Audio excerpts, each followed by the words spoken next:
Glomerulus filtration rate क्या होता है। देखिए ग्लोमेरुलस फिल्ट्रेशन रेट की पहले ना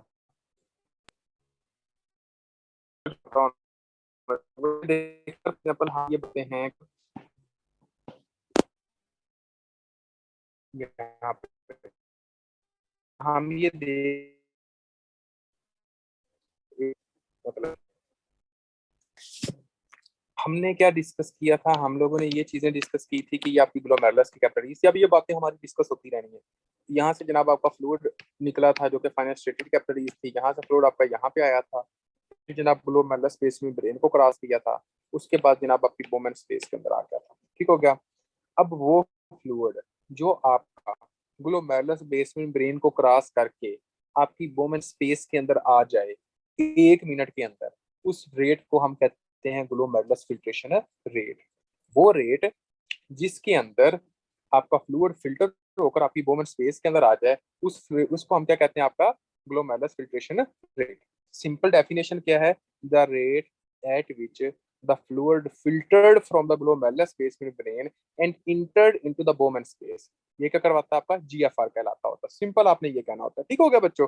अब देखें, हमने ये कहा कि हाँ जी जनाब 1 मिनट के अंदर। अब दूसरा आपने ये देखना है कि आपका जो मतलब के ग्लोमेरुलर जीएफआर की हम ये बात कर रहे हैं कि इसके अंदर ये सारी चीजें होती हैं।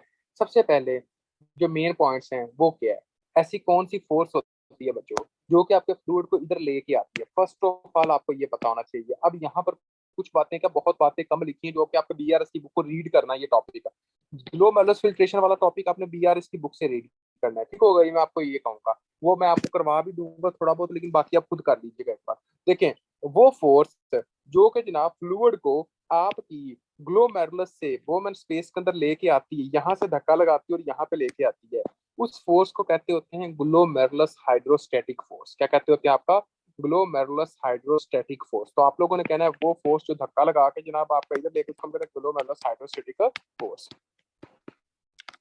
Glomerulus hydrostatic force number 1। तो आपने कहना है ग्लोमेरुलस हाइड्रोस्टैटिक फोर्स वो फोर्स होती है जो कि जनाब ग्लोमेरुलस की कैपिलरीज से प्रेशर लगाती है, और वो प्रेशर लगा के फ्लूइड को जनाब आपकी बोमेन स्पेस के अंदर लेके आती है। उस स्पेस को हम कहते हैं, इस फ्लूइड को हम कहते हैं, प्रेशर को कहते हैं ग्लोमेरुलस हाइड्रोस्टैटिक प्रेशर या ग्लोमेरुलस हाइड्रोस्टैटिक फोर्स। इसका प्रेशर कितना होता है, इसका होता है 55 mmHg। कितना होता है आपका 55 mmHg होता है। नंबर 2 बच्चों, अब देखें, एक फोर्स ऐसी भी होती है जो कि ग्लोमेरुलस वाले स्ट्रक्चर पे पाई जाती है, जो कि इसको फ्लूइड को नीचे आने से मना करती है। वो फोर्स जो मना करती है, उस फोर्स को हम कहते हैं, जो ग्लोमेरुलस के अंदर होती है, उसको हम कहते हैं ओनकोटिक फोर्स। उसका यहाँ पे नाम होगा glomerulus oncotic force. Glomerulus oncotic force.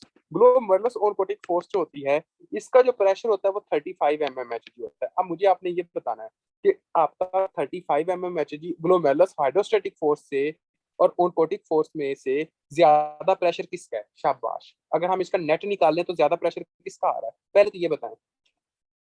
Glomerulus hydrostatic force का ही आ रहा है ना। ठीक हो गया।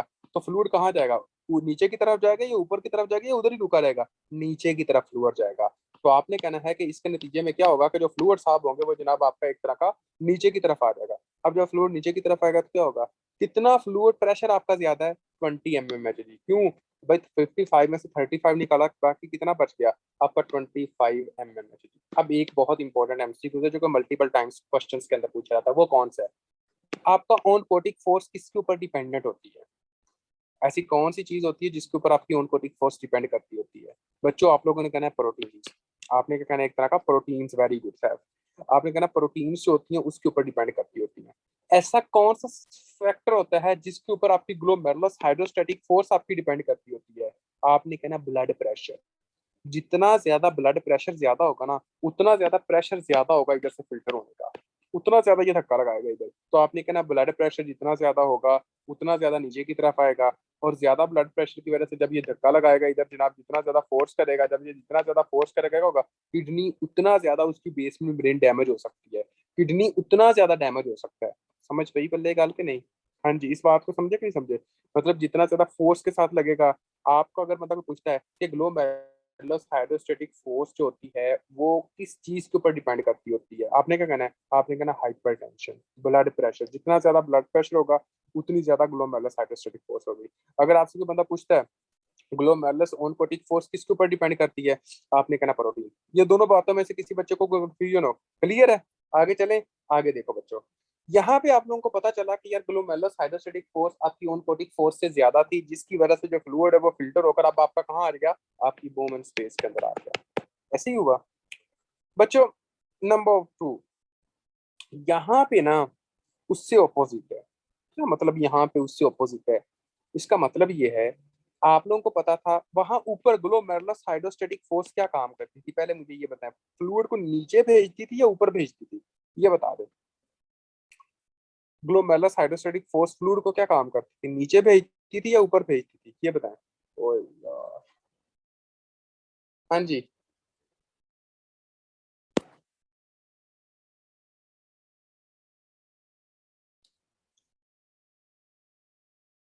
अगर आवाज आ रही है ना,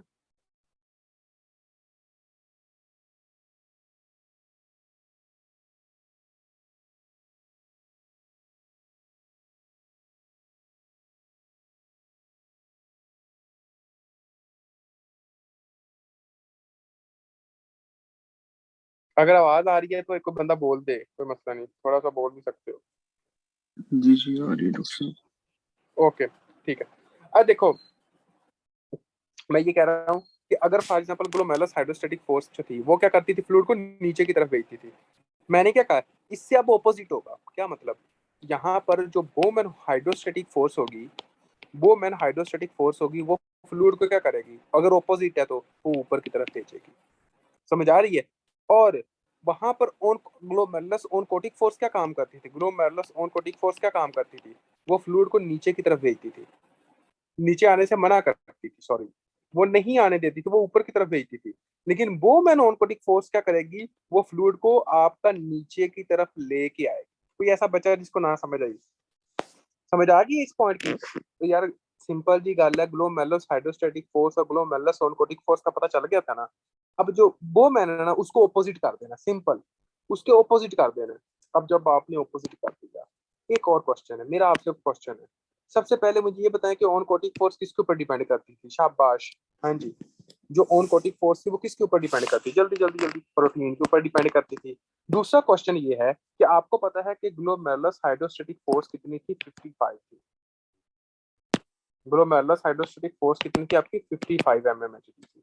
और ग्लोमेरुलस ऑनकोटिक फोर्स कितनी थी आपकी? 35 mm थी। ऐसे ही है, जब हम इसका नेट निकालते थे तो कितना आता था? जब हम इसका फाइनल रिजल्ट निकालते थे तो कितना आता था?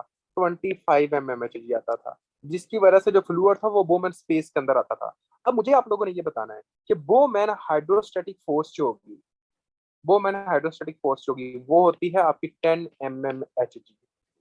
अब 25 mmHg जो है वो फ्लूइड को नीचे की तरफ भेजती है।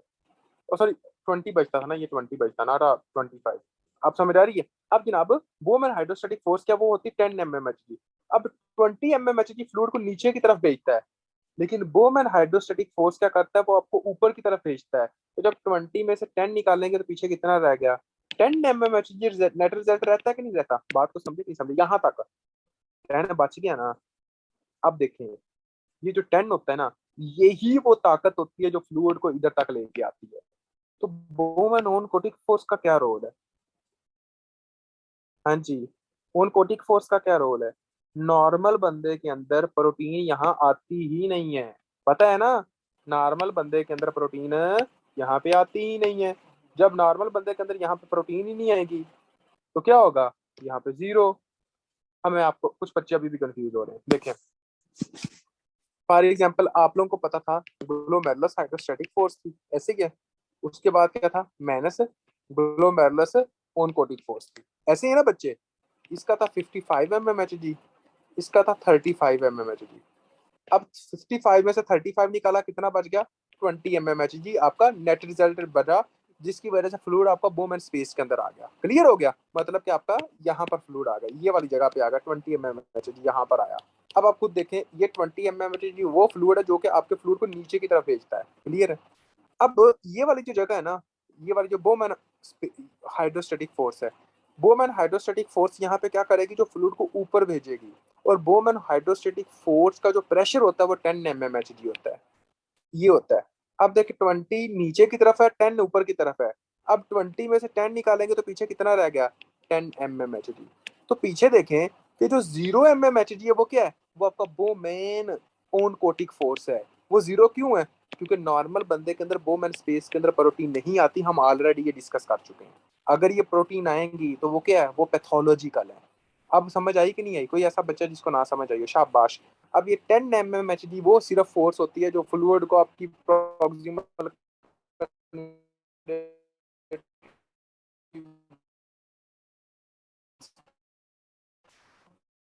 उसका यूरिन क्लियर है जनाब आपका। ये आप लोगों से और क्वेश्चन ही आ जाए, आप पेश to you with the history of the nephrotic syndrome और द प्रोटीन यूरिया। एक पेशेंट आपके पास आया जो कि प्रोटीन यूरिया के साथ है। उन इनमें से कौन सी ऐसी फोर्स होगी जिसका लेवल सबसे ज्यादा होगा, जो कि बड़ी हुई होगी, वो कौन सी फोर्स होगी, जल्दी करें शाबाश। कौन सी ऐसी फोर्स होगी जिसका लेवल बड़ा हुआ होगा।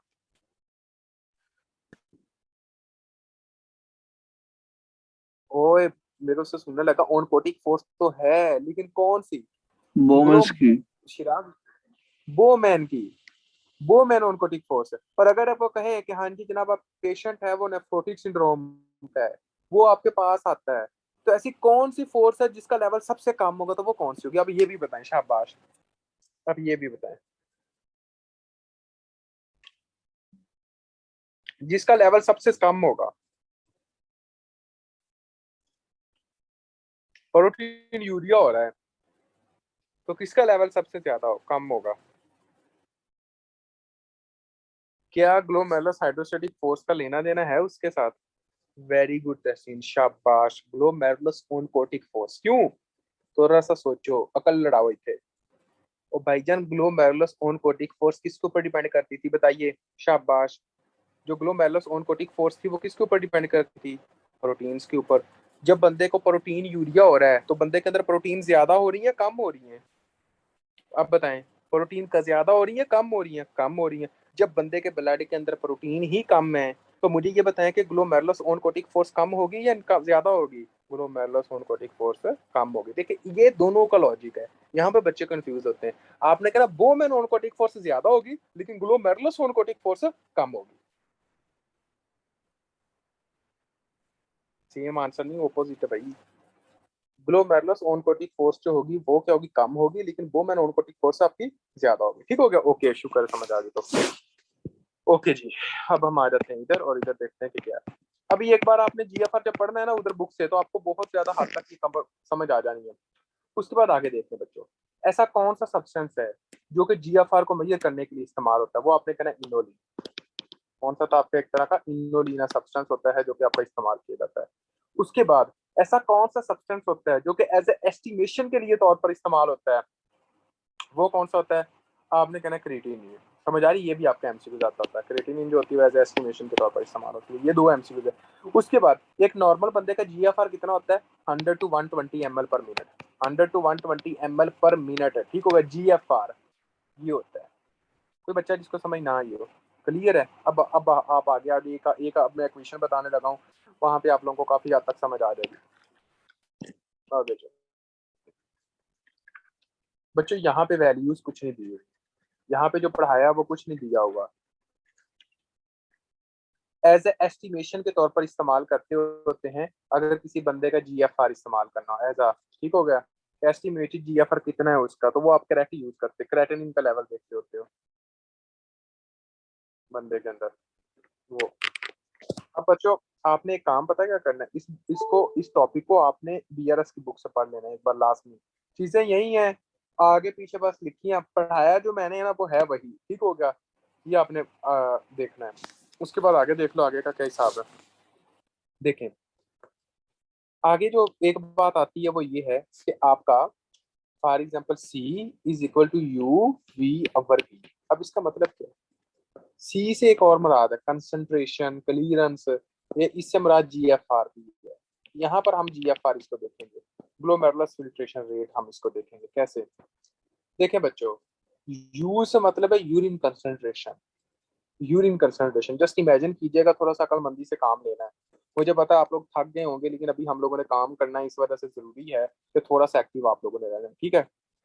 फर्स्ट ऑफ ऑल पहली बात को ये देखना है कि फॉर एग्जांपल आप मुझे ये बता दें कि अगर किसी बंदे का बोमन स्पेस के अंदर जो फ्लूइड आ रहा है उसको हम क्या कहते थे, शाबाश, पहले तो ये बताएं।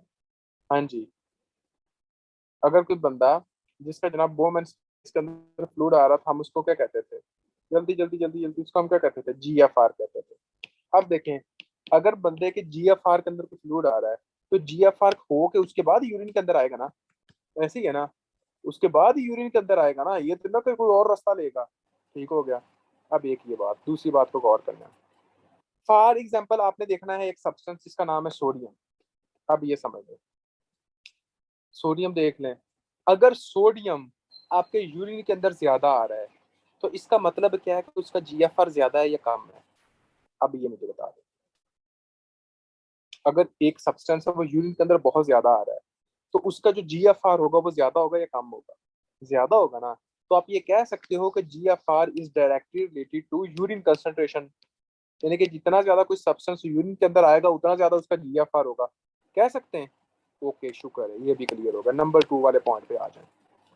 देखें, एक होता है वी से मतलब क्या है, फ्लो पर मिनट, मतलब कि एक मिनट के अंदर कितना कुछ सब्सटेंस यहाँ पे फिल्टर होके आता है, फ्लो पर मिनट। ठीक हो गया। तो अगर फॉर एग्जाम्पल कुछ सब्सटेंस ज्यादा से ज्यादा इधर से फिल्टर होकर इधर आ रहा है तो उसका जीएफआर ज्यादा होगा या कम होगा। अब ये बताएं, अगर कोई सब्सटेंस ज्यादा तो ज्यादा ही होगा ना, तो हम ये कह सकते हैं कि GFR is directly related to flow per minute. तो ये इक्वेशन कैसे बन रही है, GFR is equal to U V over P, क्या है, यानी कि जीएफआर डायरेक्टली रिलेटेड है आपके यूनिट कंसंट्रेशन के भी, और उसके बाद जीएफआर डायरेक्टली रिलेटेड है आपके फ्लो कंसंट्रेशन के भी। ठीक हो गया, फ्लो पर मिनट के भी। ये बात की समझ आ गई, इन दो पॉइंट्स की समझ आ गई, आगे फिर मैं जाता हूँ। शाबाश, ये प्लाज्मा वाला पॉइंट में ओके। अब देखें, प्लाज्मा से मुराद क्या है, ब्लड है, ऐसे ही है। जब हम प्लाज्मा की बात करते हैं तो ब्लड की बात कर रहे हैं, ऐसे ही है ना। तो प्लाज्मा की जब हम बात करेंगे तो किसकी बात करेंगे, आपकी ब्लड की बात करेंगे। अब खुद सोचें, अगर फॉर एग्जाम्पल कोई सब्सटेंस आपके ब्लड के अंदर ज्यादा है तो वो यूरिन के अंदर क्या होगा, कम नहीं जाएगा। तो यही है ना, अगर फॉर एग्जाम्पल ये देखें, ये सोडियम है, अगर वो ब्लड के अंदर बहुत ज्यादा है तो यूरिन के अंदर कम ही जाएगा ना। तो बच्चों, अगर फॉर एग्जाम्पल, तो जीएफआर भी कम होगा बिल्कुल। तो क्या हुआ कि जितना सब्सटेंस आपके प्लाज्मा के अंदर ज्यादा होगा उतना जीएफआर कम होगा। तो क्या हुआ, ये इनवर्सली रिलेटेड हुए कि नहीं हुए। तो ये इक्वेशन से भी यही मुराद है। क्लियर है, चलो शुक्र है, अगर समझ आ गई देना, ये भी बड़ी गल है। अब हम आगे आ जाते हैं।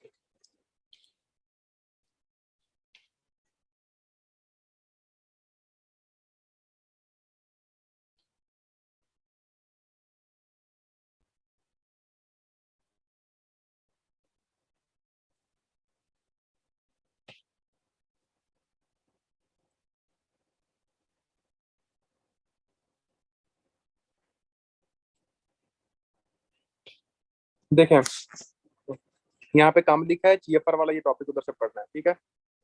Inulin clearance can be used calculated GFR because it is freely filtered and is neither reabsorbed or neither secreted। मतलब ये क्या है, ये मैं neither reabsorbed nor secreted, इस बात को भी हम थोड़ी देर में देखेंगे कि इसका मतलब क्या है, बाकी आपने देख लिया। अब ये देखें, जीएफआर क्या है, यू वी ओवर पी, ये वाला। और ये वाला क्या है, ये हमने देख लिया था, ग्लोमेरुलस, उसके बाद बोमेन स्पेस वाला, उसके बाद ग्लोमेरुलस, फिर उसके बाद बोमेन स्पेस का ऑन्कोटिक फोर्स का प्रेशर। वो वही जो आपका जो फार्मूला जो मैंने बताया था, ये उसी फार्मूले को आपने एक्सप्लेन किया हुआ है, ये आपने देख लेना, ठीक है। बात वही है, इसके अंदर कोई फर्क नहीं है। ये जीसी से मतलब क्या, glomerulus capillaries, Bowman space BS से, वही नॉर्मल स्पेस, नॉर्मल कितना होता है, इक्वली जीरो। तो आपको पता है कि नॉर्मल क्या होगा, आपका एक तरह का जीरो होगा। ये केएफ का हमारा होता है फिल्ट्रेशन कोफिशिएंट, नॉर्मल जीएफआर कितना 100 ml पर मिनट होता है। Creatine clearance approximately measure the GFR, creatine clearance होती है। ठीक हो गया। उसके बाद बच्चों, slightly over estimate GFR because creatine is more ready secreted by renal tubules. तो ये जनाब आपने कहना है कि ये जनाब आपका मेजर करता होता है, बस सिंपली इसको आपने इस तरह याद करना। बाकी जो बातें मैंने की आपने उधर से देख ली, इधर वो बातें नहीं लिखी हुई। क्लियर है, क्लियर है।